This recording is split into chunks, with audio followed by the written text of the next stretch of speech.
pagbibigay ng aniyaya sa amin. Ano po, at pagkakataon po, makapag-appreciate po dito. Magkasama po kami ng basketball, isa po ang grupo namin. Now, under po kami ng Philippine National Volleyball Federation or yung PNBF po tawagin. Yung mga kasama ko po, we are both national referees. At the same time, kami po yung mga teachers. Para po, sabi nga nung kasabihan po doon, ng mga teachers po ang bumabalansa sa lahat ng professions. Ano po, tapos ganito lang po, respect po natin bawat isa. Yun na lang po pinakamahalaga po doon. Re-respectuhin po namin kayo, ganun din po yung officiating namin, respectuhin lang po natin. Then, at the end of the day, hindi po ito yung ating trabaho. Iba po tayong trabaho. Ang makasakit at masaktan ay iisa. Kaya po, enjoy lang natin yung moment na ito. Now, bigyan lang namin ng kaunting clinic about po dun sa atin sa volleyball. Hindi po lahat ng double ngayon, ano ba, ay tinatawagan, lahat yung umiikot. Kaya po kayo nag-microphone na, baka kasi may mga sumali pang ibang mga players na nasa basketball. Ano ba, hindi lahat ng umiikot, pag nag-set, lalo na, ay double. Okay po? Ngayon po, basta umalog lamang, ay kasama ko nga pala po aking ex. Ayun po yung asawa ko na. Ano po, she's also a national referee under the PNBF. Pero pagdating po dito ay trabaho ko. So, i-assist lang po ako ni ma'am. Para po doon sa double. Papakita ko lang po. Ano po, yung double,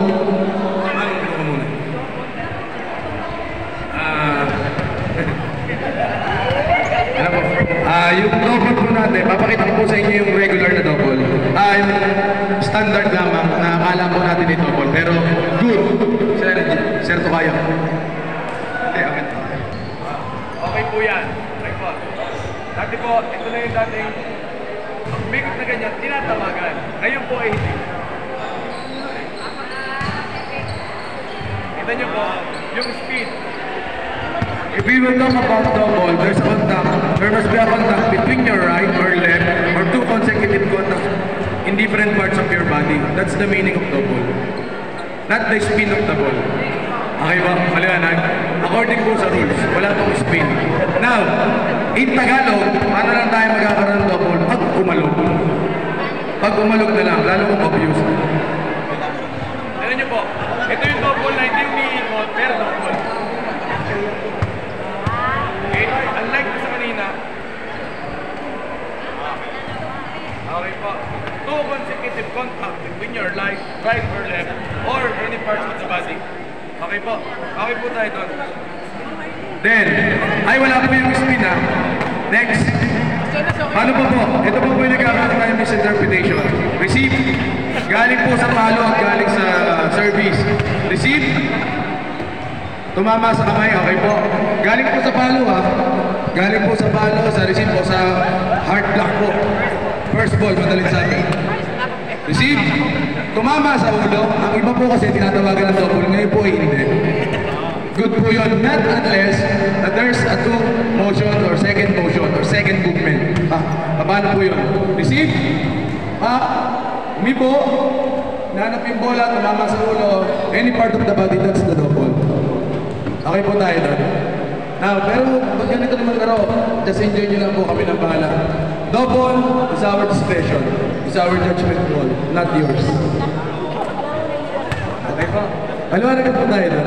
Okay. So, basta pag wala po kaming pito, diretso, katulad sa basketball, pag wala pito, diretso, umamot na lang kayo. Okay po? Next, catch. Okay na po yung double. Okay. Catch. Ay, isa teka, may mga lalaki nga palang maglalaro. Sa blockings, paano tayo magkakaroon ng akala natin double pero good. Block. Okay, lampas sa net. Mama sa ulo. Tapos nakuha. Good. Okay po kasi part of the blocking, yung ulo. Pero, pagka-block, pagkababa mo, sa taas ng bola, mama sa ulo, biglang kinuha, double. Pag nakababa ka na. Okay po. Next. Catch. Huwag po kayo mag-alala. Dalawa na lang ito. Hindi ko na magpapakabahay. Catch. Yung there's a momentary rest. Ano po, the ball does not rebound on the player's hand or part of the body. Okay po, does not rebound po. Ibig sabihin, hindi po siya nag-toss, hindi siya nag-bounce. Madalit sabi. Okay po, paano po yun? Dati po tinatawagan ng open foul sa volleyball. Ngayon po ay hindi na rin. Okay po, kahit anong kuha nyo, kahit po ay nakatalikod, basta po may bounce, good. Okay po, kaya lang, paano nagkakaroon ng catch? Halimbawa, sumipit, yan po, catch po yan. Pag sumipit, Hindi na po nag-bounce yung bola. O kaya sumipit diyan pagka meron ding cases na gusto na nakadaan. Lumagpas yung bola, sumipit din eh. Lampas yan. As po ay sorry po sa iba, yung iba talaga pinagpala. Ano? Sumisipit talaga. Nangyayari po talaga yun. Doon po sa iba, kung wala sisipitan, di better lang next time. Ano ba? Ano po alam nyo naman ibig sabihin. Pero hindi naman po yun parang bastos o ano. Pero talaga po yun ay nangyayari. Okay po. Next, back row player.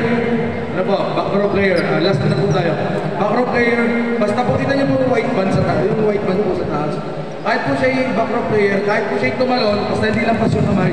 At naihulog niya sa kabila o sa opponent's court, good na po yun. Hanggat hindi po. Bakit yung white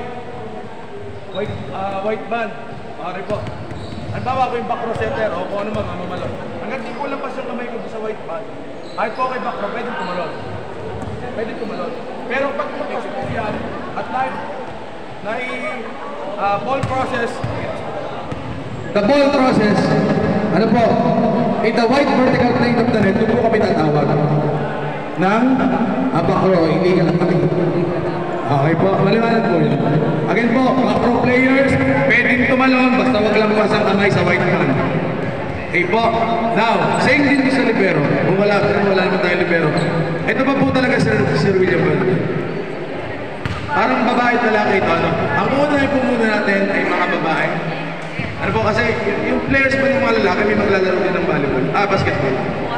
Ano po, meron ano. Kaya po, pinag-usapan po namin ng Sir William, simultaneously, ang babae, volleyball muna, mamaya po ang lalaki. Now, next, yung penetration. Last na po ito.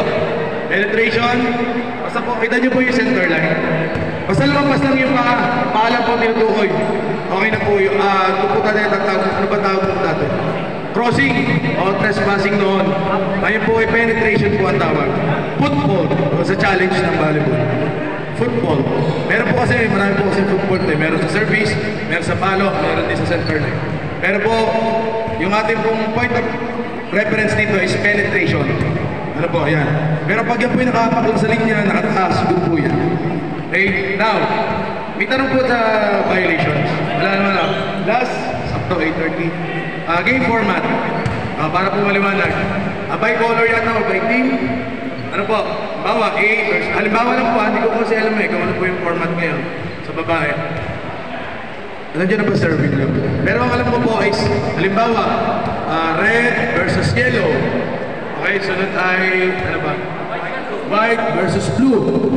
Okay po, halimbawa, kayo ng galatan. Kung sino po mananalo sa inyo, championship agad. Sino matatalo?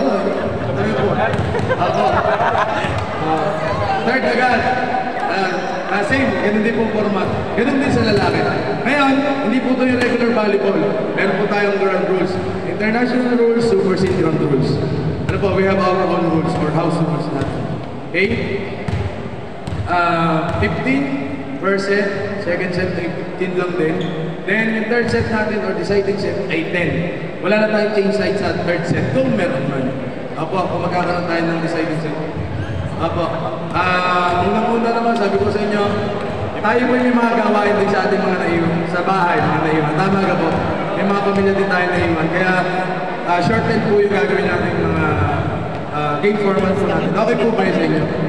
Alas 6 naman po, alas 7 tapos na tayo sa volleyball. Hindi, joke lang po. Joke lang po. Ang championship po ay hindi po. Hanggang doon lang po tayo sa 15, and then, pero let us cross the bridge when we get there. Let's try po natin. Try lang. pag nandun kung aabot kasi meron po kaming usapan ng Sir William kasi meron pa po kaming ano gusto niyo? Ituloy yung festival niyo, maliit kami doon.